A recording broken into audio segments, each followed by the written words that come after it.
अस्सलामुअलैकुम। Welcome to my YouTube channel. उम्मीद है आप सब अपने अपने घरों में खैर आफियत के साथ होंगे। आज मैं बना रही हूँ बहुत ही मज़ेदार दानेदार चिकन कोरमा, जो कि बहुत ही आसानी के साथ तैयार हो जाता है। तो चलिए स्टार्ट करते हैं हमारी आज की रेसिपी। बिस्मिल्लाहिर्रहमानिर्रहीम। मैंने लिया है एक पैन में मैंने डाला है ऑयल मैंने लिया है 1 कप के करीब। चिकन मैंने ली है 1 किलो, जिसे मैंने पहले से धोकर रख लिया था। वो भी मैंने तेल में शामिल कर दी है। अच्छी तरह से चिकन को मैं भून लूँगी। 2-3 मिनट तेल में चिकन को भून कर मैं उसमें शामिल करूँगी कुछ खड़े मसाले।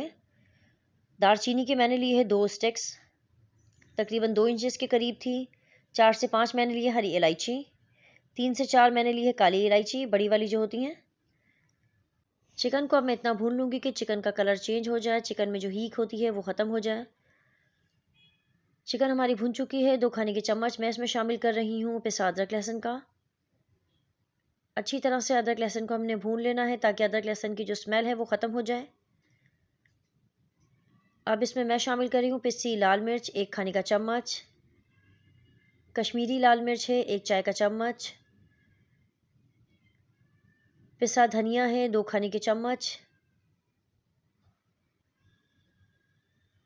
गरम मसाला पाउडर है 1 चाय का चम्मच, नमक है 1 चाय का चम्मच, या आप अपने टेस्ट के अकॉर्डिंगली कम या ज़्यादा कर सकते हैं।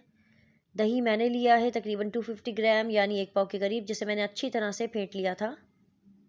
जब भी आप किसी सालन में दही शामिल करें, अच्छी तरह से फेंट कर शामिल कीजिए, क्योंकि दही के जो पीसेस हैं वो सालन में बिल्कुल भी अच्छे नहीं लगते हैं। दही के पानी में चिकन के गलने तक मैं ढककर पका लूँगी। चिकन हमारी अच्छी तरह से गल चुकी है। तकरीबन 15 से 20 मिनट में चिकन हमारी टेंडर हो गई है। हल्का सा पानी डालकर मैं इसे भून लूँगी। 3 से 4 दरमियानी साइज़ की प्याज थी, जिसे मैंने फ्राई करके रख लिया था, वो भी मैंने क्रश करके चिकन में शामिल कर दी है। अगर आपके पास फ्राई प्याज ना हो तो तेल में चिकन शामिल करने से पहले प्याज फ्राई करके भी आप निकाल सकते हैं। यहाँ कुछ मैंने खड़े मसाले लिए हैं। हरी इलायची है 2 से 3 अदद, जायफल है 1 अदद, जावित्री है तकरीबन 1 इंच का पीस है, 1 स्टिक है। लौंग मैंने ली है 4 से 5। ये तकरीबन 4 मसाले हैं, जिसे मैंने मोटा मोटा कूट लिया है।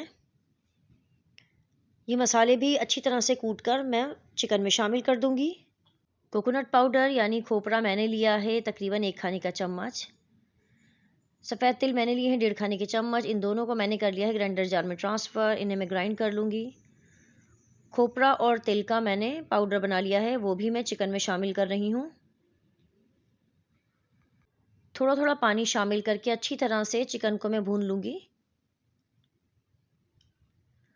खोपरा और तिल हमने इसलिए शामिल किए हैं ताकि जो हमारा सालन है वो बहुत ही दानेदार बने। पानी यहाँ मैंने शामिल किया है तकरीबन आधा गिलास के करीब। आप अपने अंदाजे के मुताबिक पानी शामिल कर सकते हैं। केवड़ा मैंने लिया है 2 से 3 ड्रॉप। केवड़ा मैं ज़्यादा यूज़ नहीं करती, क्योंकि केवड़े का जो फ्लेवर है वो बहुत ही स्ट्रॉन्ग होता है। ढककर तकरीबन 4 से 5 मिनट के लिए मैंने चिकन को पका लिया है। दानेदार चिकन कोरमा हमारा तैयार है। मैं इसे कर रही हूँ डिश आउट। आप चपाती या नान के साथ इसे सर्व कर सकते हैं।